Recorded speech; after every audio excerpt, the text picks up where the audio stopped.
Assalamualaikum warahmatullahi wabarakatuh. Bismillah, alhamdulillah, salatu wassalamu ala rasulillah wa ala alihi wa sahbihi wa mawala la hawla wa la quwata illa billah. Wa ba'du ilahi anta maqsudi wa ridhaka matlubi a'tini mahabbataka wa ma'rifataka Allahumma faqihni fid dini wa alimni hikmata wa tawila. Allahumma ja'alni fasahata lisani wa balagatan fil kalam. Amin ya Allah ya rabbal alamin. Allahumma dzakirna bidzikri minhu ma nasina wa 'allimna bidzikri minhu ma jahilna wa naftah bainana wa baina qaumina bil haqqi wa anta khairul fatihin. Allahumma aftah lana bi futuhil arifin warzuqna ladzatan nadhir ila wajhikal karim wa syauqa bil liqa'i.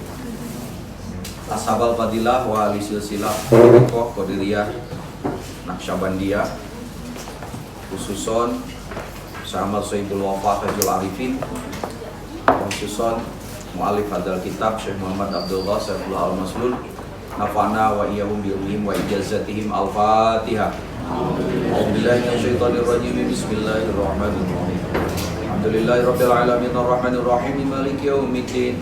Iyyaka na'budu wa iyyaka nasta'in ihdinas siratal mustaqim siratal ladzina an'amta 'alaihim ghairil maghdubi 'alaihim waladdallin. Amin ya Allah ya rabbal alamin. Fatihah berikutnya kita tujukan untuk seluruh sivitas akademik di Fakultas Dakwah. Semoga dari mulai pimpinan yang terhormat, guru-guru kita, para guru besar yang alhamdulillah senantiasa beliau hadir, dan seluruh komponen yang ada di Fakultas Dakwah dan Komunikasi khususnya di lingkungan UIN Sunan Gunung Jati senantiasa ada di dalam lindungan Allah. Al-Fatihah. A'udzubillahi minasyaitonir rajim. Bismillahirrahmanirrahim. Alhamdulillahirabbil alamin arrahmanir rahim maliki yaumiddin. Iyyaka na'budu wa iyyaka nasta'in ihdinas siratal mustaqim siratal ladzina an'amta 'alaihim ghairil maghdubi 'alaihim waladdallin. Amin ya Allah ya rabbal alamin. Para ayahandaku, rekan-rekanku terkasih dan rekan sejawat ikhwan fillah, alhamdulillah pada dihitung dari bulan Ramadan ya, ini masuk ke episode ke-4, ke-5 apa ke-6? Ke-4 mungkin. Ke-4 apa ke-5.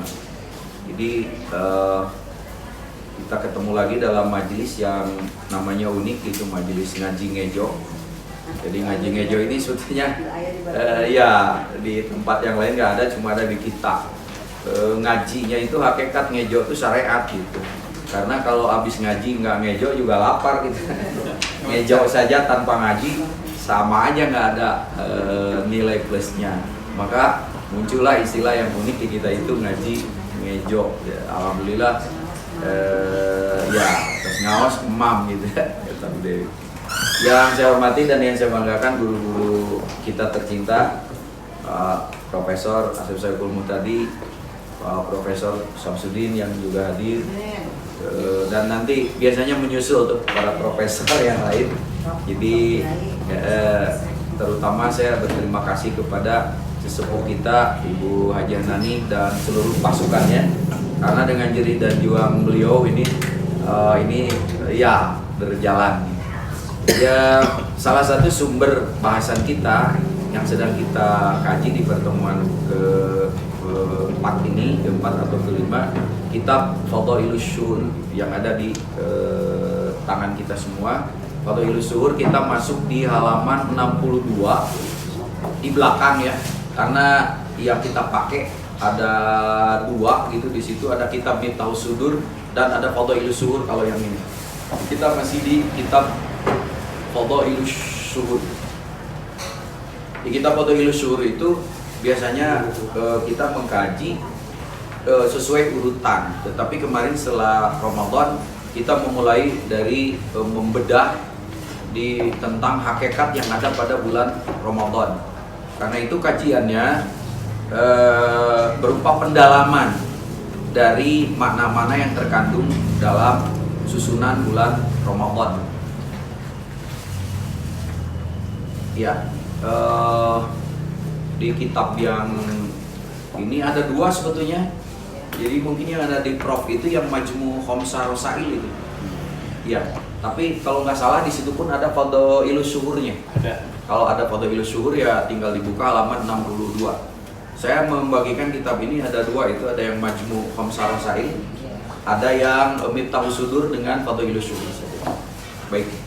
Dulu pernah kita kaji di Majmu' Khamsah Rasail, yaitu di bab fadilah-fadilah. Kemudian terpotong bulan Ramadan, maka kita mulai lagi dan kita mulai dari pengkajian makna Ramadan kemarin. Nah, di makna Ramadan untuk saya ulang-ulang, bulan Ramadan itu terdiri dari khamsatu ahruf, 5 huruf, huruf ro, kemudian mim, kemudian dod, kemudian alif, kemudian nun. Ro-nya itu adalah rahmat, ya, kemudian mimnya adalah muraqabah, dodnya adalah dolah, bukan dollah, dolah, ya, kemudian alifnya itu adalah al-idnu atau izin, dan nunnya adalah nasyatun atau nashtun, nasyatun. Masing-masing artinya sebetulnya sudah kita kenal. Rohnya itu rahmat, mimnya muraqabah, dotnya dolah, kemudian alifnya adalah al-iznu atau izin, dan nunnya adalah an-nasyat. Roh rahmat, mimnya muraqabah, dotnya dolah, dolah dalam arti pencarian gitu. Kemudian alifnya itu adalah izin, yang dimaksud izin Allah, karena semua yang terjadi atas izin Allah. Bagaimana kita mendapatkan izin Allah, itu kira-kira itu. Dan nunnya adalah nasyat. Nasyat itu sebagai lawan dari kaslan. Kalau kaslan itu malas, kalau nasyat itu getol, rajin. Tapi dalam konteks ibadah, kan nanti ada orang yang dalam ibadah itu kaslan, ada yang nasyat. Anu katiluma teu nasyat, teu kaslan. Apa itu? Rebahan. Ya, itu rebahan. Wah, rebahan lebih enak nih daripada ini. Akhirnya ditunda lagi. Kenalah penyakit mental namanya prokrastinasi di kalangan mahasiswa. Prokrastinasi itu kebiasaan menunda-nunda tugas. Kalau dosen udah duluan sih saya kira. Sehingga ketika RBKD atau LKD itu mau dikumpulkan baru stres sana sini. Akibatnya Padang Air membuat satu lembaga advokasi. Saya tidak tahu namanya apa. Itu untuk solusi bagi orang-orang yang kena gangguan kejiwaan prokrastinasi. Nah, jadi gangguan kejiwaan itu menurut disiplin ilmu saya di bidang kesehatan mental. Jadi ada dua, ada gangguan kejiwaan, ada penyakit jiwa. Kalau gangguan kejiwaan, semua kita hampir kena. Cirinya gangguan kejiwaan itu kalau sudah terganggu daily activity-nya, aktivitas hariannya gitu. Waktu dahar, waktu ngaji, scroll HP misalnya. Punten-punten kalau yang lagi scroll ya, nggak apa-apa kalau penting itu lah ya. Mau ibadah, lebahan, itu sudah kena gangguan itu, kena gangguan. Nah, kalau gangguan dibiarkan bisa jadi ke penyakit jiwa. Saya kira itu. Nah, prokrastinasi itu salah satu jenis gangguan kejiwaan. Buktinya tetap aja stres ketika LKD harus sudah dikumpulkan di awal. Untung ada coaching klinisnya ya. Jadi ada klinik perawatannya. Baik, Ibu Bapak, kita ngomong-ngomong tentang nah kemarin itu kita sudah membahas tentang apa itu rahmat. Bagaimana cara mendapatkan rahmat, ciri-ciri orang yang mendapatkan rahmat. Ya, sehingga bulan Ramadan kan bulan rahmat. Nah, dapat nggak rahmatnya? Kemarin udah kita kupas tuntas di episode 1-2. Jadi insya Allah nanti di channel saya itu diulang lagi sehingga akan terlihat nanti sambungan-sambungannya. Nah, lawan dari rahmat itu laknat gitu. Maka kalau orang nggak dapat rahmat pasti laknat. Kalau orang menjadi rahmat, kalau enggak dia akan menjadi laknat bagi lingkungannya kan gitu. Nah, kemudian rahmat ini ternyata harus preconditioning. Jadi kita harus memantaskan diri untuk mendapatkan rahmat. Maka udah kita definisikan rahmat itu apa. Orang yang sudah mendapatkan rahmat pasti iradatu isolul khair. Jadi kereteknya, langkahnya, pikirannya hanya ingin menebarkan dan berbuat kebaikan. Itu cirinya. Yang berikutnya orang yang mendapatkan rahmat itu adalah riqatun fil qalbi taqtadi at-tafdil wal ihsan. Nah, jadi orang yang sudah diberikan rahmat oleh Allah itu adalah adanya kelembutan di dalam hatinya. sopan, santun, hanap, asor, DP cek bahasa kurang Jerman mah gitu ya. Tak tadi at-tabdil, dan dia selalu mencari yang abdol-abdolnya. Maka kemarin saya bedakan ya antara wajib dengan fardu. Karena mencari yang abdol, akhirnya yang fardu ditinggalin. Nah, karena kan fardu dengan wajib dalam kajian kita, dalam kajian fikih kolbu atau ilmu tasawuf itu beda. Kalau fardu yang terkait dengan kewajiban sholat, zakat, puasa, makanya usoli fardhu dhuhri, tidak usoli wajibun dhuhri. Pernah terpikirkan nggak? Maka Nabi itu ada yang dia mewajibkan untuk dirinya, tapi tidak menjadi fardu untuk umatnya. Ngajar itu fardu apa wajib, tinggal dipikir aja. Nanti ada yang morojulang kalau paskeun pusing. Ngajar ditinggalkan, aktivitas di luar karena dia luar biasa, karena biasa di luar kan. Ini yang jadi masalah kemarin, jadi harus kita perbaiki itu kinerjanya. Baik. Nah, sampai kemarin wal ihsan, dan dia itu hanya berbuat sesuai dengan panduan ihsan. Nah, terkait dengan ihsan, maka kita membahas tentang muraqabah. Apa itu muraqabah? Muraqabah itu adalah anta'budallah ka'annaka tarahu fa illam takun tarahu fa innahu yaraka. Muraqabah itu merasa diawasi oleh Allah, yang selama ini kita definisikan adalah ihsan, gitu kan. Nah, maka untuk sampai kepada makom muraqabah ternyata tidak akan bisa kalau tidak muhasabah. Muhasabah juga sudah sering kita kenal, tapi kemarin kita ngomong tentang stepping atau SOP, bagaimana muhasabah itu langkah-langkahnya. Di situ kemarin kita bedakan antara akhlak dengan tasawuf. Apa bedanya akhlak dengan tasawuf? Akhlak mah teori, tasawuf mah prakteknya. Maka dulu mata kuliah atau mapel pelajaran yang dulu itu hanya akhlak, sekarang digandengkan dengan tasawuf. Yang dulu hanya tasawuf saja, sekarang digandengkan dengan akhlak. Maka akhlak tasawuf itu dua hal yang tidak boleh ada. Orang jago akhlak kalau tidak belajar tasawuf, dia cuma jago teori. Di UIN kan banyak, dari mulai guru kecil sampai guru menengah sampai guru besar, yang dia itu dosen akhlak, tapi dia tidak tahu tata caranya bagaimana untuk takwa. Tapi menguraikan takwa mah pang capek tangan. Di mana-mana juga gitu. Tapi SOP untuk takwa itu apa? Nah, itu adanya di tasawuf. Adanya di tasawuf. Nah, itulah perbedaan antara akhlak dengan tasawuf. Nah, kemudian untuk apa sih kita mempelajari ilmu ini?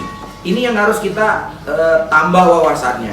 Dulu kita sering mengatakan berdasarkan dalil wa ma khalaqtul jinna wal insa illa liya'budun. Kan kita selalu mengatakan tujuan kita dilahirkan untuk beribadah. Di fikih qalbu itu harus direvisi. Ibadah itu alat. Sekali lagi, ibadah itu alat. Tujuannya dzikrullah. Apa sih ibadah apa yang ujung-ujungnya harus ada dzikrullahnya? Semua. Wa aqimis sholata inna sholata lidzikri. Haji, innama ju'ilat tawafa bil baiti wasa'yu bainas safa wal marwa waramil jamar li iqamati dzikrillah. Hati-hati itu Pak. Jadi sekarang kedua di kalangan mahasiswa mah sudah inilah. Jadi tujuan kita itu adalah untuk senantiasa bagaimana kita itu qalbunya sebagai instrumen yang Allah bikin untuk tetap terkait dengannya. Itu tujuan. Terkait dengannya, nyantol dengannya, hidup dengannya, pulang dengannya, dan kepadanya. Itu hakikat tujuan hidup. Ibadah itu alat. Gitu. Jadi sholat alat untuk zikir. Mun sholat zikiran nggak ada nilainya. Puasa itu kan untuk merasakan pengawasan dari Allah. Makanya disebut as-saumu li wa ana ajibi. Sama semua ibadah yang ada di rukun Islam tujuannya bagaimana selalu manusia itu merasa tercantol dengan Allah. Mun teu cantol ge kudu nyantol-nyantolkeun maneh. Karena kalau nggak mencantolkan diri kepada Allah, mau kepada siapa lagi? Makanya ada metode-metode untuk mencantolkan kolbu kita supaya tetap terkait dengan Allah, bersama Allah, merasa diawasi Allah, dan pulang juga hanya kepada Itulah inti kalimat yang dirumuskan di dalam pendekatan Naqsyabandiyah, ilahi anta maksudi. Al-ilah ay al-maksud. Nah, kalau yang al-maksud itu bukan Allah, musyrik kita. Sekarang tujuan orang apa? Tanya sama diri sendiri. Jabatan, kedudukan, harta, aksesori dunia. Makanya di situ di beat lagi kita, ilahi anta maksud. Berarti kita punya pangkat juga sebagai alat untuk tetap tercantol kepada ilahi. Nanti bahasan ini akan kita kupas tuntas dalam rekonstruksi definisi zuhud. Karena zuhud itu kan seolah-olah masalah dunia harus ditinggalkan. Salah kata Imam Asyadzili. Kita boleh tidur di kasur yang empuk, minum yang enak, punya aksesori dunia yang hebat, tapi cantolan dikir kepada Allahnya tidak boleh lepas. Maka Syekh Abdul Qadir Al-Jilani itu kan sufi yang keren. Wong tarumpahnya aja bertahtakan emas berlian, jubahnya saja ada emas berliannya. Kata siapa sufi harus rudin? Apa itu rudin? Ya, bahasa yang ada mah balangsa. Bahasa yang ada mah balangsa. Umum gitu. Nah, balangsa kata langsara. Ya, jadi kata siapa gitu. Kalau Nabi Muhammad memberikan contoh itu pilihan hidup beliau agar umatnya tidak kebablasan. Bari dicontohan gitu ge umatnya mah masya Allah. Nah, sekarang alat untuk bagaimana supaya hati itu tetap tercantol, itu yang kita pelajari di fikih qalbu ini. Ternyata alatnya gak ada lagi kecuali zikir. Nah, zikir ini harus ada metodenya. Metode, teknik, tata cara, upacara, SOP-nya hanya dibahas di ilmu thariqah. Nah, ilmu thariqah ini instrumen dari ilmu tasawuf. Gitu. Nah, zikir sebagai inti dari alat untuk mencantolkan kolbu kepada Allah. Kemarin sudah kita bahas, kalau pakai pendekatan Qadiriyah itu kan dikirnya harus bersuara, harus bergerakan. Tapi kalau pakai Naqsyabandiyah, karena tidak semua manusia bisa bersuara, bisa ada gerakan, apalagi di tempat-tempat umum, maka ada teori yang dikembangkan oleh Imam Naqsyabandi yang disebut dengan dzikir khafi kemarin. Nah, dua-dua sumber dzikir ini itu sebetulnya kalau kita cek dari sanadnya nyambung. Yang jahar itu ke Sayyidina Ali, ke Rasulullah. Yang khafi itu ke Sayyidina Abu Bakar, kepada Rasulullah. Kalau kita cek dari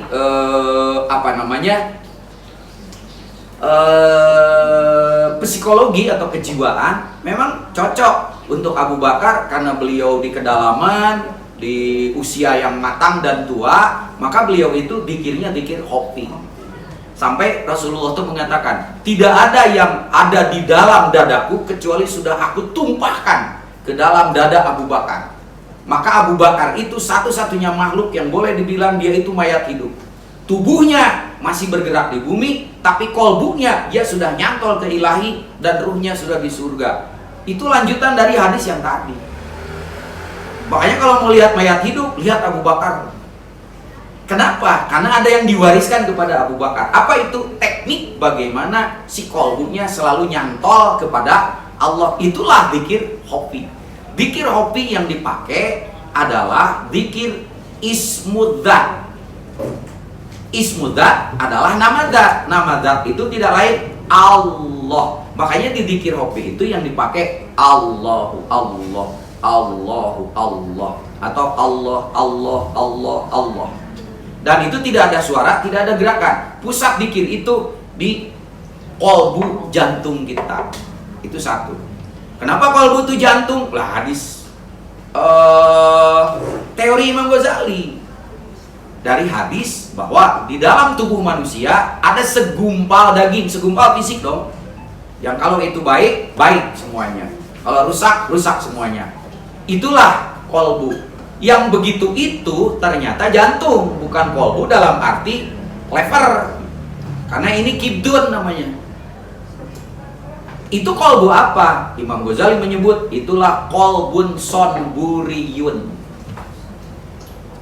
Sedangkan qalbu ruhani yang ada di balik itu namanya qalbun nuroniyun. Dua-duanya sering kita kenal, hati sanubari dan hati nurani. Padahal itu dari teori Al-Ghazali tentang jenis qalbu. Nah, bagaimana mengupayakan qalbu supaya tetap tercantol? Kemarin itu teknik yang kita pakai itulah teknik dzikir khafi dengan jenis dzikirnya jenis dzikir ismudzat. Emang ada jenis dzikir yang lain? Ada. Itulah nafi isbat. Nafi isbat itu yang la ilaha illallah. Dzikir nafi isbat ini lebih banyak dipraktekkan di fisik dengan alat mulut, dengan instrumen suara. Makanya dzikir ini, dzikir nafi isbat ini disebut nafi isbat karena ada huruf nafi dan huruf isbat. Huruf nafinya la, huruf isbatnya ila. Karena kalau nafi tidak diisbatkan, ateis Pak. La ilah, mati weh, ateis manusia.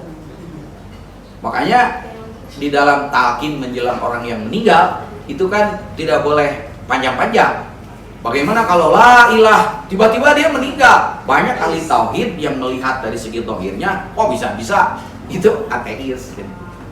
Nah, dzikir jahar ini dengan dzikir khafi itu ibarat dua sisi pisau yang tidak boleh dipisahkan. Ibarat dua sisi mata uang yang dua-duanya harus ada. Karena dua-duanya memiliki efek yang berbeda dengan tujuan yang sama gitu loh.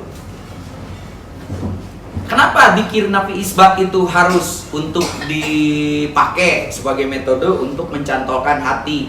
Karena hati itu memiliki beberapa instrumen. Salah satu instrumennya yang terkait dengan fisik. Terkait dengan fisik, pendengaran, penglihatan, mulut, dan lain-lain. Nah, bagaimana supaya manusia hatinya selalu tercantol kepada Allah? Harus ada bantuannya. Bantuannya apa? Manusia itu kan suka punya pendengaran. Berarti supaya hatinya tercantol kepada Allah, bagaimana pendengarannya? Hanya mendengar nama yang satu itu aja. Maka tujuan la ilaha illallah, la ilaha illallah, la ilaha illallah. Kemarin saya kasih contoh tentang frekuensi dan suara dzikir yang berpengaruh ke dalam. Maka hati-hati ketika kita dzikir jahar, itu tujuannya bukan keluar, bukan ingin terdengar orang, tapi minimal getarannya dengan frekuensi garputala suara yang khas sekian megahertz terdengar di telinga. Makanya kan mursyid kita itu memberi contoh seperti ini suaranya itu, dan itu sudah melalui pendekatan-pendekatan ilmiah bagaimana suara dzikir yang dengan frekuensi yang sekian menghasilkan gelombang nadanya sekian, itu bisa berpengaruh ke telinga, masuk ke otak, lalu kemudian masuk ke kolbu jantung kita. Apakah itu dzikir yang bagus? Sangat bagus untuk preconditioning. Karena telinga kita itu punten, bahasa Jermannya baleleran. Apa yang terdengar itu terekam gitu loh. Dan itu terbawa ketika kita sholat. Ya kita dengar kemarin misalnya lagu apa gitu. Ngeliat Pak, masuk ke sini. Itu langsung terekam Pak. Begitu sholat, keluar gitu. Itu gendengnya telinga kita. Nah makanya untuk menghapus, mengires suara-suara itu, maka kalau pakai teori behavioral ini Bu Eli ini ahlinya di psikologi. Jadi itu sebetulnya untuk behavioral aja. Tapi sebehavioral-behavioralnya dzikir itu tentu memiliki efek spiritual karena energi dzikir itu luar biasa gitu ya. Sampai disebutkan kalau dzikir sendiri tidak berbekas, maka coba dzikir berjamaah. Karena dzikir berjamaah itu nanti akan menghasilkan apa yang disebut dengan jamiatul arifin. Jamiatul arifin itu kumpulan frekuensi orang-orang yang berzikir yang dengan bantuan dzikir yang berjamaah itu mendefrak tentang kerasnya kolbu kita untuk menerima dan merekam dzikir. Hati-hati, hati kita bisa lebih keras daripada batu. Wahia kal hijaroh au asyaddu qaswa. Summa qasat kulub di situ. Kulub, summa qasat kulubukum. Mimba dalika wahya kal hijarah au asyadu qaswah. Jadi hati yang keras itu pernah kita bahas kan, bukan hatinya belentrang juga wajar gitu. Tapi ketika diberi asupan spiritual nggak mempan, sholat belegu-belegu, ya, sholat maksiat. Kemana hasil sholatnya? Karena energi sholat itu makanan ruhani. Yang saya bilang, ruhani itu kan ibarat air di dalam botol nih. Kolbu itu tutupnya. Seluruh asupan energi ruhani itu tidak masuk karena melewati tutup botol dulu. Ditutup botol, inilah kolbu. Di kolbu ini ada kotorannya yang masih terkunci, termasuk kolbu yang keras tadi. Maka sholat yang ada energi spiritualnya nggak masuk ke sini, berarti ruhaninya dia nggak dapat asupan energi spiritual, Pak. Maka ini yang dikhawatirkan oleh Nabi, orang yang sholat tapi man lam tanhahu sholat tahu anil pasya'i wal munkar lam yazdad ila bodan. Barang siapa yang sholatnya tidak memberikan bekas kepada dia untuk menjauhi maksiat dari yang tanha dan munkar, maka lam yazdad ila bu'da. Dia bukan semakin dekat kepada Allah, dia makin jauh kepada Allah. Maka ya tukang sholat mungkin dibanding saya, taramnya nu tadi ngomong sampai dempak, Pak, karena sujud teuing kan gitu. Sampai ininya juga kapalan gitu kan. Tahiyat saja dia mah tidak cukup dengan telunjuk 5 sekali, Pak. Minimal lah diganti tahiyat lagi ke jempol karena pengen sopannya ke Allah. Tapi sholatnya nggak berbekas, kotor aja gitu di dalamnya. Ini yang disebut qaswah itu. Itu tidak ada yang bisa membersihkan itu kecuali dzikir. Nah sekarang kok dzikirnya nggak berbekas, kontrol, karena itu dzikirnya orang munafik. Ini mah dzikir juga enggak, tata cara membersihkan kolbu tidak tahu, maka seluruh sholat, ibadahnya dan lain-lainnya hanya akan menjauhkan diri kepada Allah. Itu bahasan kita yang kita rangkum kemarin. Nah kalau begitu jangankan rasa muraqabah, yaitu diawasi oleh Allah, untuk menyadari tentang kesalahan dirinya sendiri aja dia nggak tahu, kan bahaya itu. Bahaya itu. Nah makanya dipakailah teknik dzikir yang kedua, itulah dzikir khofi.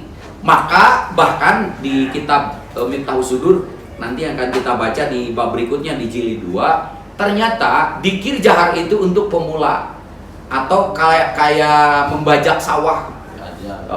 Jadi kerenu diajar, ngababar dan lain-lain sampai nah untuk pendalamannya mau nggak mau itu harus pakai dzikir khofi. Dzikir khofi kalimat yang dipakai berarti ismudzat. Ismudzat itu tidak lain lafaz Allah. Nah kemarin bagaimana caranya supaya lafaz Allah itu menjadi denyutan jantung kita, suara hati kita, menjadi sugesti kita, menjadi craving kita, menjadi apa itu? Ya, nafas kita. Itu kan teorinya. Nah maka kemarin kita kupas dari teori Abdul Khaliq Al-Fajduani ditambah dengan teori dari Syah Bahauddin Naqsyabandi yang dia memberikan ada 11 cara yang kemarin itu. Nah yang 11 langkah ini mohon maaf itu bahasanya bahasa Parsi yang kemarin itu Pak Dang Ep itu sudah mencatat sampai nomor berapa ya? Oke, saya ulangi lagi ya. Ini teknik bagaimana dzikir khofi yang menggunakan kalimat ismudzat. Apakah itu Allah, Allah, Allah atau Allahu, Allah, Allahu, Allah, Allahu, Allah. Itu supaya menjadi nafas kita, denyutan jantung kita, istilah nama ngabaju biru miraga sukma lah kira-kira itu. Sehingga seluruhnya itu hanya isinya itu saja. Ada 11 langkah. Pertama, saya sebut kemarin istilahnya apa tuh? Oh, 1 huwas dardam, kemudian nador barkodam. Saya bahasa Arab bukan, ini bahasa Parsi. Ada safar darwaton atau darwatan, kemudian khalwat dar anjaman, kemudian yadakran, kemudian baz kasyat, kemudian nakah dahsyat, nomor 7 itu. Nomor 8 bad dahsyat, jangan dibaca bed ya, bahasa Inggris. Kemudian ada wukuf zamani, ada wukuf adadi, ada wukuf kolbi. Itu 11. Yang 8 itu dari Syekh Abdul Khaliq Al-Fajduani. Sedangkan yang 3 itu dari Syekh Bahauddin Naqsyabandi. Maka total teknik untuk menginternalisasikan ismudzat ke dalam kolbu kita ada 11 langkah kata beliau. Yang 11 langkah ini adalah yang pertama huwas dadam. Saya ulangi lagi, huwas dadam itu Allah kan memberikan hayun menjadi hayat. Ingat teori yang 7 sifat Allah yang dipinjamkan ke kita di episode sebelumnya, silakan buka. Ya. Kudrat, irodat, ilmu, hayat sama. Nah, Allah bersifat hayat, dipinjemin ke kita, maka kita memiliki hidup. Ciri hidup itu ada nafasnya. Nafas cuma ada 2. Kalau di tarekat anfasiyah jadi 3, bahkan 4 nafas itu. Kalau kita cuma kenal 2, nafas masuk dan nafas. Saya tanya ibu-ibu, bapak-bapak mau nafas keluar adalah sebelah. Nyedot adalah. Keluar adalah.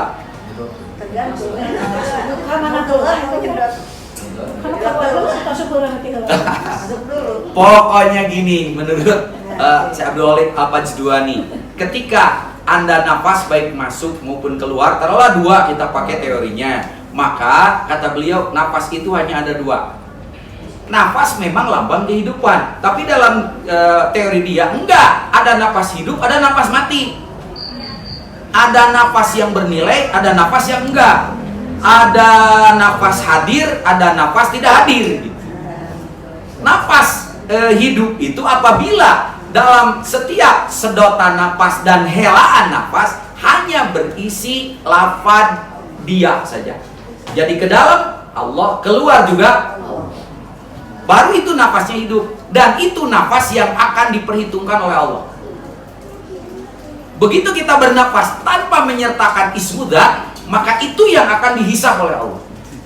Sementara hidup kita tinggi sabara juta, sehari berapa kali nafas? Berapa nafas yang disertai lafaz Allah itu? Ke dalam Allah, keluar juga Allah. Makanya ini harus dilatih. Latihannya memang setelah dzikir jahar, lalu kemudian dilanjutkan dengan dzikir hofi dengan menunduk, lalu kemudian rasakan nafas kita. Nah, begitu nafas itu keluar masuk diikuti dengan Allahu Allah, Allahu Allah, Allahu Allah, Allahu Allah. Cara melatih yang paling enak itu sebelum tidur. Karena sebelum tidur kita sudah mulai memutus segala aktivitas kita. Nu bisa sare gitu, nu mah ayo we naon, bahkan scrolling lagi gitu. Ternyata scrolling itu menimbulkan kecanduan. Baik. Nah, pada saat tidur itu kan terasa itu. Masukkan di situ, Pak. Sampai nanti ketika ini dimasukkan dengan lafaz Allah itu baik nafas maupun keluar, ini yang disebut turu-turu ojo lali badan turu hatinya tangi. Bahasanya bumi. Wong Jawa. Ya turu-turu ojo lali. Meskipun kita tidur ya wis ojo lali Mas, jangan lupa apa badan turu atinge tangi. Meskipun badannya itu tidur, bahasa Jermannya molor gitu. Molor itu kalau di Jawa kalau di kita molor itu ngorok. Tapi hatinya itu hidup, dia disebut hidup karena ada itu gitu ya. Baik. Nah, kemudian makanya kita melatihnya itu bisa dalam setiap saat. Itulah hebatnya dzikir hofi. Bahkan ketika kita kesana kemari ngomong, kalau hatinya nggak ada itu, ngeri. Kita sholat, hatinya nggak ada itu. Yang kedua, nadar barqadam. Nadar barqadam bagi pemula kita, bagaimana menjaga pandangan mata. Kenapa? Karena mata jendela hati. Kalau hati sudah tertaut kepada Allah, tapi kalau matanya terbuka, lalu nengok apa yang ada di sekitar, kita masih mudah tergoda. Saya kalau lagi jalan gitu nunduk, makanya kan kalau ahli sufi itu jalannya nunduk supaya menjaga mata dari godaan-godaan yang bisa memalingkan kolbu dari mengingat selain, karena mata ini pintunya hati. Apa yang dilihat mata masuk ke hati. Kayak lihat nona-nona dengan ini beda, saya kira efeknya itu ya. Jadi nah, kemudian makanya itu yang saya cerita. Ada para habaib, para ahli sufi yang dia itu pakai sorban, yang sorbannya itu diginikan ya. Itu bukan kacamata kuda, kacamata sufi itu. Kacamata kuda mah yang dipakai kuda, ada kulitnya biar nggak kemana-mana, biar fokus. Kita juga sama sebetulnya. Maka kalau ada habaib atau para ahli sufi yang dia begini itu nggak sembarangan, Pak. Ada ijazahnya itu. Kecuali kita melihat apapun, tidak ada yang terlihat kecuali pas ninggalin nugelis. Nya, asal isina Allah gitu tenang. Allah. Mata boleh kemana-mana, tapi jangan Allah. Itu malah latah, Pak. Bukan dikir hobi. Maka itu yang disebut dengan Nahdlatul Barqadah. Kemudian ada tahapan Safar Darwaton. Safar Darwaton itu belajar perjalanan spiritual sesuai dengan tahapan usia, kondisi untuk berjalan berpindah dari kondisi akhlak yang buruk, pekerjaan yang buruk, perilaku yang buruk kepada yang baik. Dulu ngomong sangeunahna, ayeuna mah dingeunah-ngeunah. Dulu mah sangeunahna we beledak. Sekarang mah aduh enggak pernah keluar, kecuali yang keluar itu adalah kata-kata yang mulia saja. Itu Safar Darwaton. Safar Darwaton itu perjalanan spiritual. Kita kan sering melihat orang, baheula si eta barangasan sekarang mah alhamdulillah gitu ngomongnya. Iya, berupa itu sudah safar deh. Safar hijrah. Hijrah. Nah, makanya nanti hijrah berikutnya di tahap 4 yaitu kholwat dan anjaman itu. Nah, karena dia tidak bisa menjaga ketika berinteraksi dengan manusia pohon dari Allah, maka ada kholwat dan anjaman itu. Bentuk yang pertama yang hijrah fisik. Dia pindah ke Gunung Manglayang. Alhamdulillah soleh di Gunung Manglayang gitu, karena nggak ada bujur yang bisa dilihat. Bagaimana kita masih banyak interaksi dengan mahasiswa-mahasiswi, apalagi mahasiswi itu bening-bening gitu kan, beda pulang ke rumah ada penampakan gitu kan, masuk ke kelas banyak yang nampak gitu kan. Bagaimana kalau sudah kuat mah no problem, makanya dilatih untuk apa yang disebut kholwat, tapi dalam keramaian. Itulah yang disebut dengan jalwat. Meskipun kita hidup dengan akulturasi sosial yang luar biasa, tapi kita hatinya enggak. Itulah yang disebut dengan jalwat. Nah, kita misalnya jalwat itu dilatihnya itu dengan dikir di tengah keramaian. Meskipun lagi rame, hatinya mah gitu. Baik itu secara fisik maupun secara ruh. Kalau dikir ruh, ya itu tadi Allah. Sampai itu ke bawah. Jadi ketika ngobrol begini pun itunya nggak pernah putus. Berikutnya adalah Yadakran. Yadakran itu karena kita belum terbiasa, maka di teori behavioral itu kan apa yang dibiasakan secara terus-menerus itu yang akan mudah diingat. Makanya kata dikir dipertukarkan dengan kata menyebut. Dikir menyebut nama Allah, bukan hakikat dikir itu mengingat. Kenapa mengingat dengan menyebut? Karena menyebut membantu untuk mengingat. Sok ngaran-rana terus saya disebutan, dah ingat terus Pak. Ya, maksudnya namina Pak. Namina Pak Prof. Rana apa gitu. Tahu itu inget teh. Maka itu terjadi pertukaran mana sebetulnya. Dikir itu mengingat. Kenapa jadi menyebut? Karena menyebut membantu untuk mengingat. Itu Pak teorinya. Teori pergeseran makna gitu ya. Nah makanya Yadakran itu adalah dikir terus menerus. Baik nafi isbat maupun ismu dzat.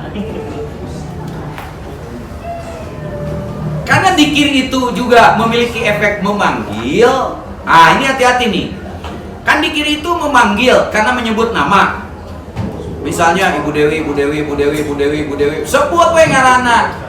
Itu pasti yang punya nama pasti datang. Maka batas dikir itu jangan pernah berhenti menyebut nama dia, yaitu Allah, sebelum yang punya nama itu datang menghampiri Anda. Itu batasnya Pak. Jadi berapa banyak dikir? Kan orang teh dikir teh menyebut nama. Jangan pernah berhenti dikir itu sebelum yang punya nama datang menghampirimu. Emang ibu sudah merasa bertemu dengan Allah? Jujur, sholat aja nyembah kegelapan. Dengan sombongnya kita mengatakan ngerasa panggil jeung Allah ge. Panggil namanya, jangan berhenti sebelum yang punya nama itu terasa datang menghampiri Anda. Kalau enggak, Anda mengatakan apa yang tidak pernah Anda rasakan.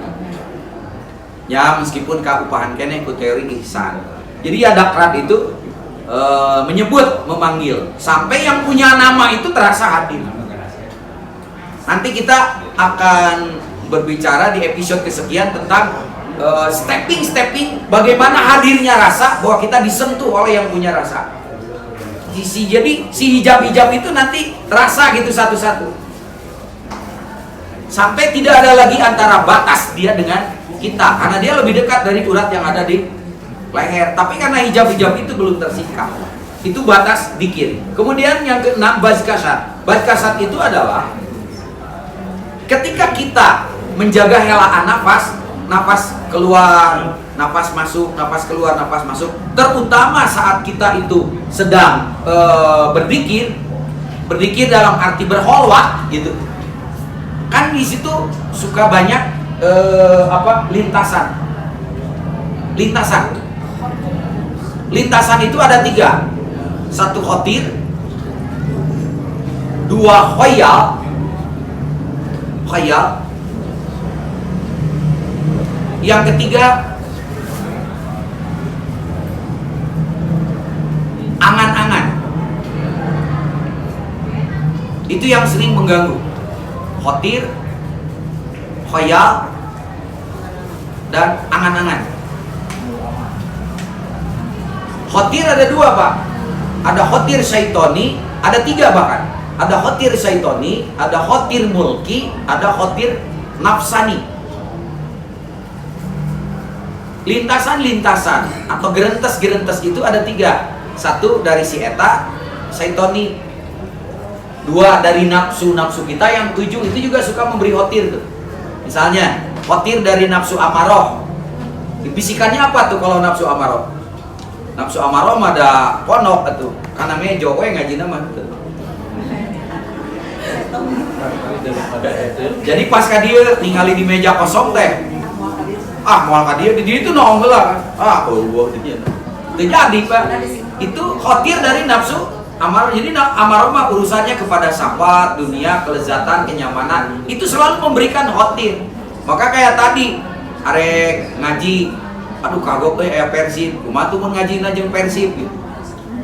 Mau wirid kan ada tontonan. Akhirnya tasbihna dibawa kana hareupeun TV dan teu sopan atuh. Banyak tidak sopannya kita kepada Allah. Itu dari ini.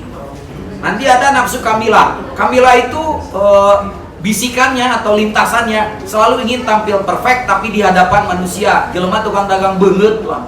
Kasarnya mah. Perfectnya bukan di hadapan Allah. Itu yang buruknya. Nanti ada khotir dari nafsu mutmainnah. Kumaha carana supaya urang katingali juga soleh, sampai ngomongnya pakai tajwid gitu. Kemana-mana, padahal jerona brengsek. Itu yang tampang ajengan, dalamnya bajingan, Pak. Itu khotirnya dari sini. Khotirnya dari sini. Ada lagi khotir nafsu apa yang di sini nih? Mardiyah. Mardiyah itu kan yang tadi itu. Semua orang harus tunduk ngabdi kepadanya karena aku paling. Sehingga tidak pernah dia memberi maaf kepada orang padahal dia yang salah. Nanti khotir nafsu mardiyah, nggak mau mendengarkan nasihat orang, nggak mau ngedengerin ngaji. Kenapa? Gengsi atau aing kudu ngaji kadinya mah. Aing gitu kan. Gua, aduh gitu mah gampang. Gua juga bisa. Itu nafsu rodiyah gak ridho sebetulnya dinasehati. Nanti khotir dari itu dari nafsu aja 7, bahkan ngeri, Pak. Kemarin ada salah seorang guru besar yang Pak Isyad, saya mau sorogan tentang 7 nafas itu. Boleh, ada kitabnya? Ada. Boleh. Nah, untuk itu udah khotir dari nafsu. Khotir setan lebih dahsyat lagi. Karena setan itu jangan dikira dia frontal, kadang-kadang ikut dengan kebiasaan kita. Jelema nu resep salat, setan lagi minta salatnya, salatnya dirusak. Iya. Orang tukang sedekah, dia ikut nyuruh sedekah, tapi sedekahnya dirusak. Orang ahli ilmu, dia ngedatangin ilmu, tapi ilmunya merusak. Ngeri kan khotir-khotir itu. Belum khoyal itu sifatnya futuristik rata-rata dan sesuatu yang enak-enak. Itu muncul, saya tidak tahu khoyal ini bahasa psikologinya apa, halu atau apa. Karena ada hawajis. Hawajis itu angan-angan. Angan-angan itu terpicu karena sesuatu yang sesaat. Dari sini terutama ninggalin gelis, waduh langsung hawajisnya itu muncul. Hawajis itu angan-angan. Kayaknya hawajis. Oh bukan Pak itu.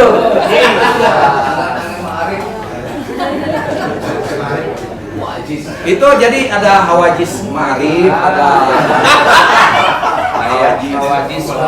Oh berarti kita punya ada istilah dua sekarang. Kemarin ada ajis mughalladhah, ada ajis mukhafafah, ada ajis mutawassithah. Sekarang ada hawajis ma'rif. Hawajis ma'rif. Boleh. Iya. Acap kumis atau? Boleh lah, Bapak. Tapi itu kita rasakan loh. Itu kita rasakan. Ya. Jadi ketika melihat ada mahasiswi, waduh rada heran ya dibanding jam di rumah gitu kan. Menampakkan. Hawajis itu main, Pak. Ya, mau ma'rif, mau mughalladhah, mau pas. Nah, ketika kita sedang berzikir, terutama zikir kopi, muncul lintasan-lintasan itu, maka kiat-kiatnya adalah kita berhenti sejenak, narik nafas, ucapkan lagi doa, ilahi anta maksudi beridhoka matlubi a'tini mahabbataka wa ma'rifataka, terus sampai lintasan itu hilang, baru lanjut lagi zikirnya. Jangan melanjutkan zikir ketika lintasan-lintasan baik khotir, khoyal, hawajis masih muncul terus. Nah, kalau misalnya masih muncul juga, maka nanti ada doanya juga di atas itu. Apa itu doanya? Kalau misalnya dengan ilahi anta maksudi nggak mempan, tetap saja ini muncul karena memorinya masih ada di kita. Nanti ada doa tahap kedua. Apa itu? Kita bahas di episode berikutnya. Saya kira itu. Terima kasih. Assalamualaikum warahmatullahi wabarakatuh.